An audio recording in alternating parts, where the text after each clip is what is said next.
This is the internet channel for the study of Hegel. And here is your host, Robert Vane.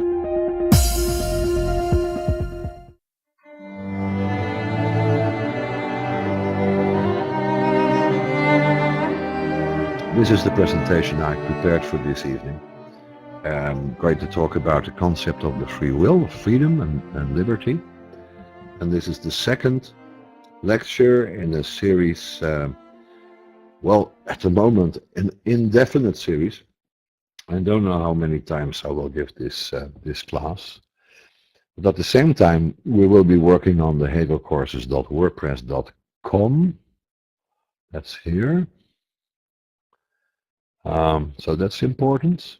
You will write and make video lectures in between. And of course, there's the Facebook page, Hegel Courses. And there is the Spreaker show. I will use that for regular updates and 10 minutes explanations of basic terminology and stuff like that. Okay. So the topic tonight is liberty. Let's see what we can say about that. The concept of free will. You are listening to Robert Vane's Hegel podcast. This is our roadmap. So we're going to talk about the introduction to the philosophy of right.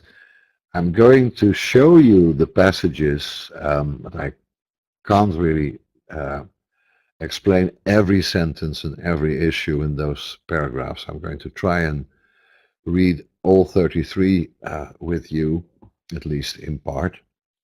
But this is the six-fold introduction. First of all, the foundation of right, what we call right, is freedom. So we have to elucidate the concepts of freedom and right and their connection. Then, very important, the formal elements of the will. What is it exactly that we talk about when we talk about the free will or freedom?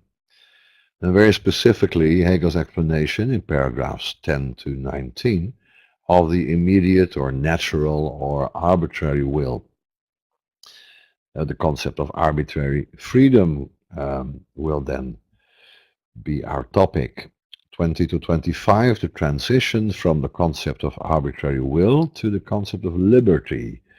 I'm going to explain that later on. It seems to me that the concepts of freedom and liberty in English are quite a convenient way to talk about the difference between the arbitrary will and, let's say, the reasonable will, or the freedom that achieves itself in society. We'll talk about that later. 26 to 29, right, as the result of the impulse to objectivity. That is the wider perspective, what is behind the free will, what is behind freedom, that it realizes itself in an objective world. Hegel talks about that for a couple of paragraphs.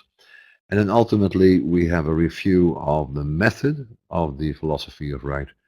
And finally in 33, the division of the philosophy of right. So if we manage that in about 1 hour, you'll have sort of a very brief introduction into the philosophy of right as a preparation for reading the section on abstract right and property and contract and injustice that we will try to embark on next week. But maybe we'll do this in two sessions. You can tell me at the end of the session if you'd like to have a second session on this passage, and maybe I'll find out that I'll be stuck somewhere halfway. Okay, let's first introduce the issue, at least the issue that has defined my perspective in dealing with this introductory passage. After each slide, I will invite you, or I'm now inviting you, after each slide, to ask your questions. So we have a little bit of time to ask and answer questions. Okay? So, there we go. This is the definition of liberty and freedom by John Stuart Mill.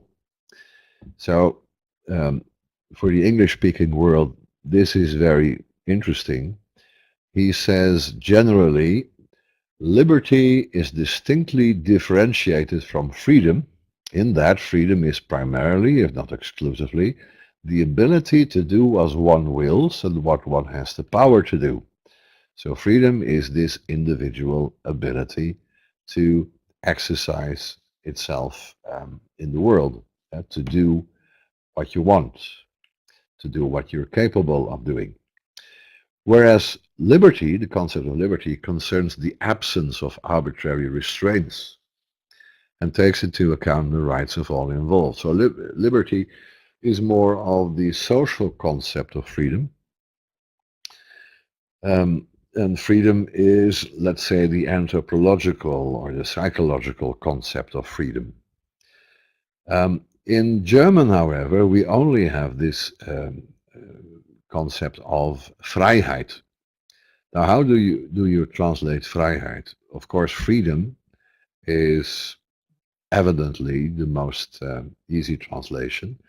But if we talk about social freedom or freedom that is exercised within society, liberty should be the better choice.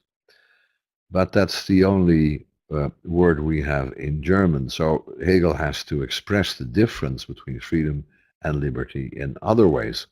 And by the way, this definition by John Stuart Mill is not exactly the same as Hegel's concept of freedom and liberty, as we will see later on. I will not try to explain all the differences and the relation between Mill and Hegel. Let's go on. Now, this is intended to be a joke. It's not really a joke because the French, when they sent the Statue of Liberty, that was a French gift to the Americans, they originally intended to present the Americans with two statues. And here on the right you see the second statue. Both were celebrating the concept of liberty and equality. So here you see them together. Now, of course, the Statue of Liberty is standing on its own, but that did say to me that liberty, which is on the left, of course, has a husband, and that husband is freedom. Somehow liberty and freedom are two concepts that we both need and that seem to be necessarily involved with each other. There is a reason to say that they must be connected to each other.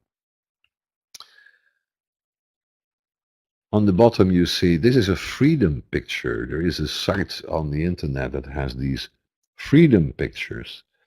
And that is the idea behind freedom, to remove all the shackles, all the obstacles that you might face in doing what you want, with the two traffic signs as examples of that.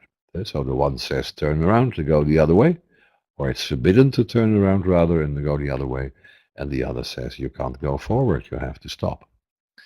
So these two are examples of the restraints of freedom, but yet at the same time these signs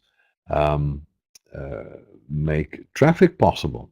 So the liberty that we ultimately have to be within, to be on the highway and to drive a car, etc., is only possible when we have these restraints as well.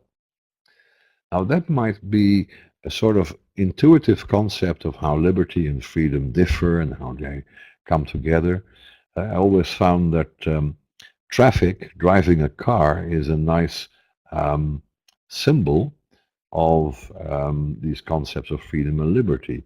I can determine myself when I get into my car and how fast I will drive, etc. But of course, there is also the restraint. I have to drive on the right side. I have to take these traffic signs into account because they will guarantee the safety of both myself and other people on the road. So where does freedom then become liberty? I have a certain area in which I'm totally free, and then there is this area that is also determined by others, and yet I'm not restrained, I'm not enslaved by them. There is somehow still a sort of liberty going on. I'm free to ignore the stop sign, yet I'm also free to obey it.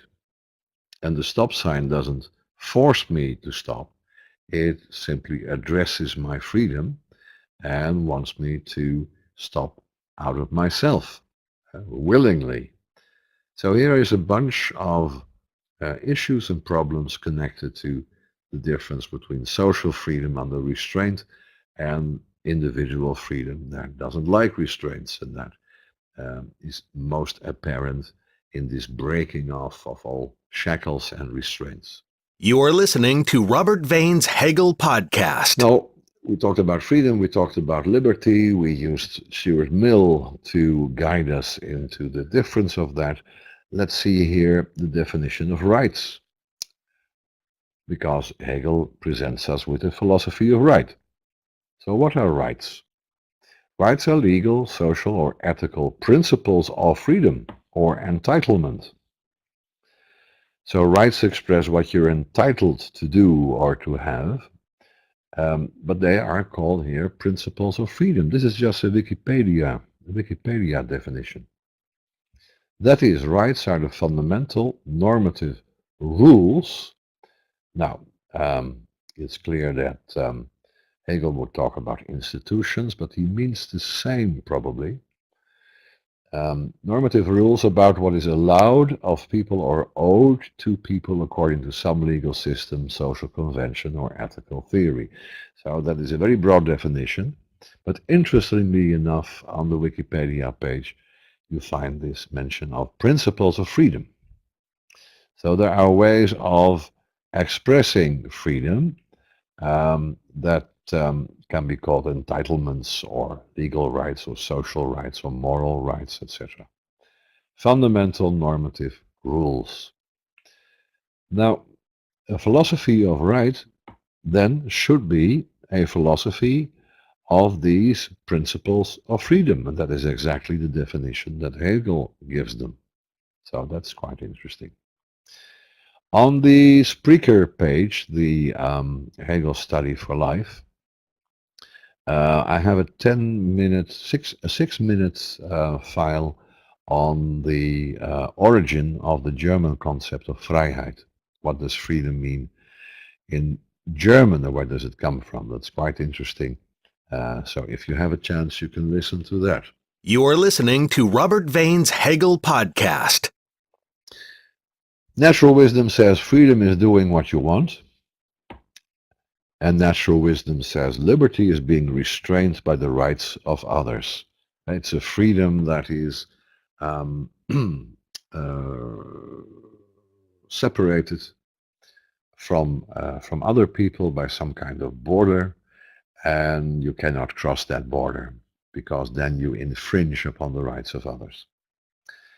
Hegel says it's a bit stronger. He says the restraints of freedom are the institutions of society that make freedom possible.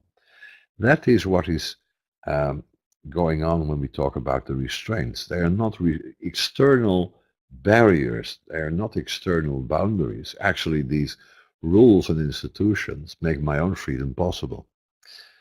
Let's say the stop sign, and you cannot make a U-turn here sign. Of course, they restrict my freedom. They express what I cannot do. I cannot drive on, and I cannot make a U-turn. However, because I cannot, somebody else is able to drive safely on that same road, because they're not hindered by my U-turn, or because they're not hindered by the fact that I drive past that stop sign. But what if I were on the other side of that road and someone else had to stop before the stop sign and had to refrain from making the U-turn, etc.? Then my safety and my liberty would be at stake.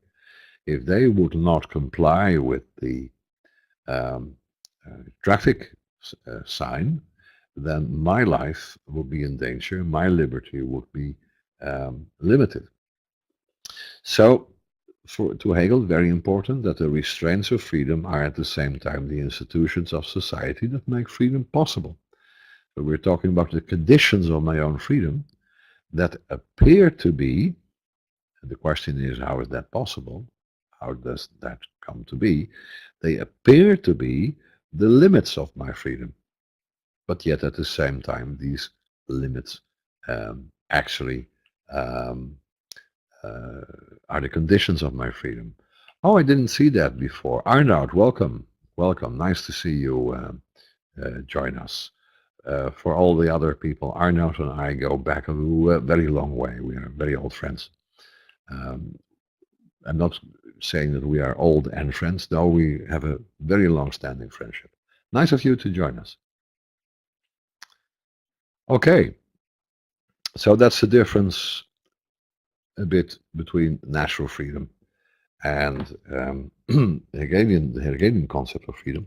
There's another very important, I will not say ideology, unless you take that in a very technical sense, but there's another very um, uh, almost self-evident idea, and that is expressed here in the American Constitution, going back to the French Revolution. All human beings are born free and equal in dignity and rights, something like that, some kind of formula like that.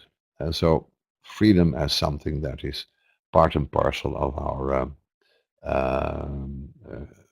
natural being, and that society must, of course, respond to that by giving us equality and dignity and rights. That's sort of the main principle of a free modern society. Now we have to see how Hegel deals with that, how he contradicts it maybe, or enforces it with his philosophical argument. We have to see how he deals with that. Another thing that is important in dealing with Hegel is the idea that Immanuel Kant had of freedom in his critique of practical reason. And here in this summary, first of all, he makes the difference between autonomy and heteronomy. So freedom is about autonomy. To act freely means to act without any constraint from the outside. So the motivation or the causation of my acts must be from the inside, must be from myself. I decide what I want to do. That is to act as a free agent. Or, now this is not merely arbitrariness, it's to act according to a law I give myself. I give myself a general law of behavior, a general law of behavior. It's not just about doing whatever I want, whenever I want it, and every time something totally different. No, it's about a general law I give myself. Then I'm autonomous. In a way, autonomy means that I obey myself. When I establish a law for myself to do something every day at 10 o'clock, then it's not slavery when I comply with that rule that I made myself. In fact, I'm exercising my freedom when every day I do what I wanted to do at 10 o'clock according to this general rule. So autonomy does not exclude acting according to a general rule. It's not just about individual arbitrariness. Now, it's to act without external constraints and to act according to general rules that only have their origin within myself. Heteronomy, on the other hand, is what happens if I act on the basis of my desires and impulses, to act according to desires I haven't chosen myself.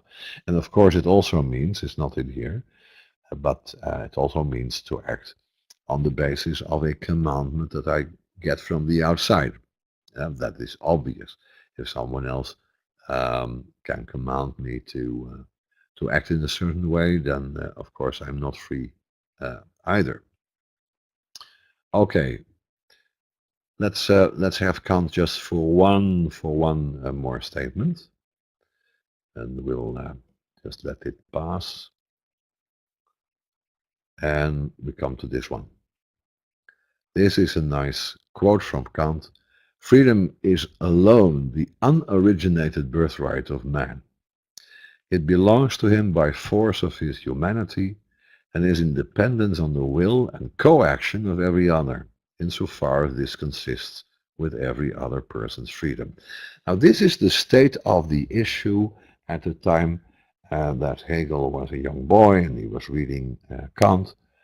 Um, Kant was the great philosopher of freedom. He was the ultimate um, expression of the Enlightenment and its ideals of reason and liberty.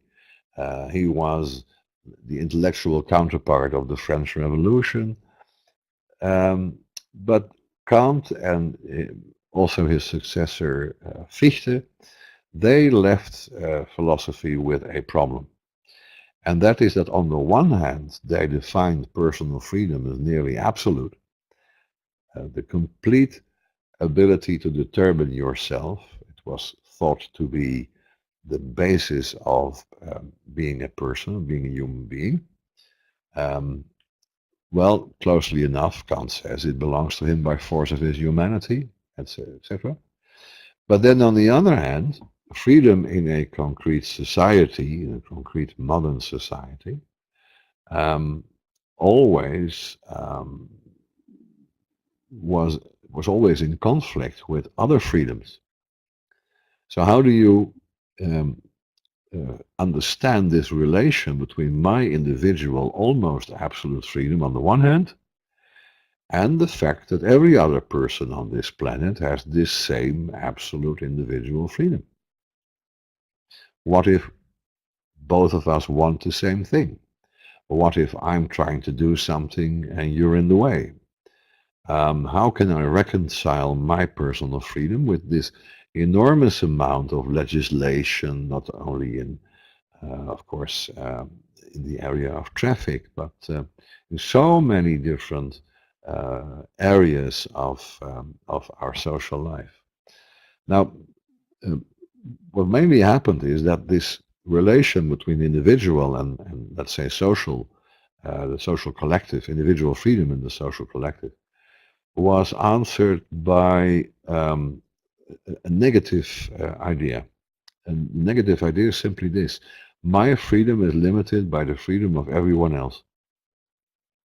So if everyone else's freedom amounts to a stop sign and do not make a U-turn, then I have to obey the freedom that is the general freedom of the rest.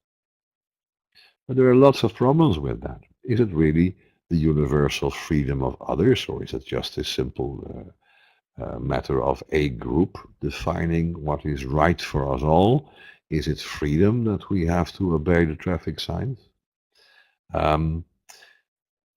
Where is this general or universal freedom then expressed? Where is it? Can it be in the state that makes laws? But just a bunch of people. How do they know that they express the wishes of the people as a whole? There's lots of problems with defining exactly where the legitimacy of these restraints of my freedom come from. In what process are they defined, these restraints? Who can tell if they are proper, if they're not going too far and restrict my freedom too much? On the other hand, exactly where are these boundaries of my personal freedom? If I own a cat, can I kill it? If I own a house, can I just on a whim throw out the tenants? If I own any kind of property, can I destroy it because I like to do so?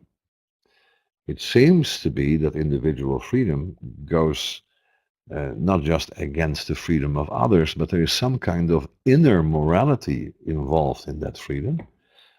Hegel will talk about that in the chapter on morality, that freedom comes with a certain responsibility in itself, not just because someone else limits my freedom, but because I, as a reasonable person, will only try to express my freedom in a reasonable manner.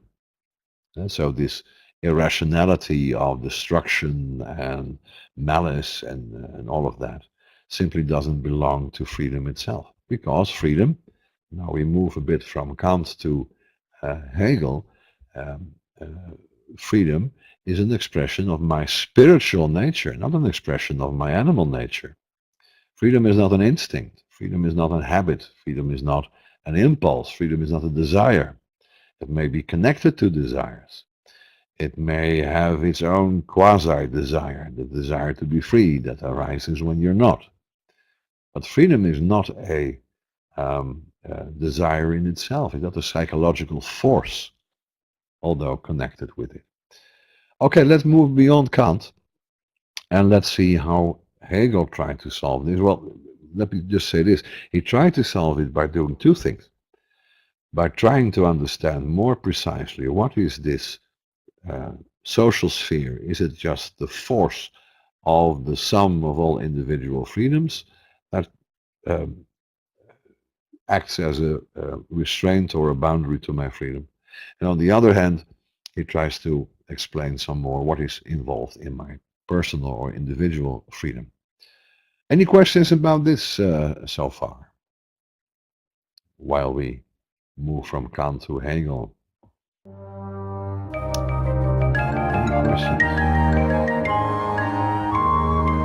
You are listening to Robert Vane's Hegel Podcast.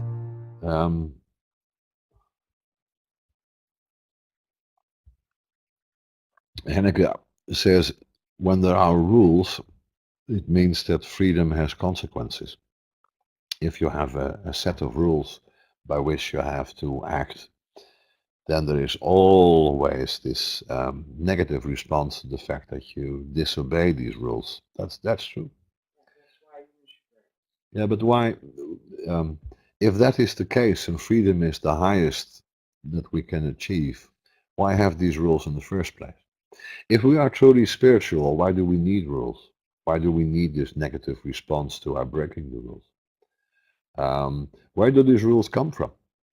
Is it something that we have agreed upon together? Is it something that is just there in tradition? Merve says freedom is expression of humanity. Yes. But then what are rules that restrain that freedom? Are they not also expression of humanity? So we have, couldn't catch. I mean, what we're going to talk about in these first four paragraphs, the foundation of right is freedom. What he is saying here, that the foundation of all rules and regulations and institutions that seem to restrain our freedom, that the foundation of all of that actually is freedom. So he's trying to argue that what seems to be the limitation to my freedom in the way Kantian philosophy dealt with individual freedom and social freedom, what seems to be a limitation is in actual fact the foundation of right, or the other way around, I must say. And so we can say the foundation of right is freedom, you can say the foundation of freedom is right. And the rules and regulations make freedom possible, and because we have freedom, and that freedom will, that is the ultimate idea, that freedom will try to give itself an objective world in which to exercise itself. We could also say the foundation of right is freedom. The foundation of freedom is right. When we have that society, freedom is possible, and the foundation of right is freedom.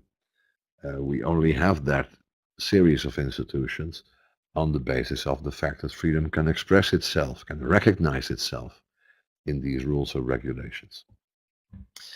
Yeah, are we ready for the Grundlinien der Philosophie des Rechts from 1820? That's the big one. That's are the classes that Hegel taught on this subject, and that is the real text that we are going to deal with.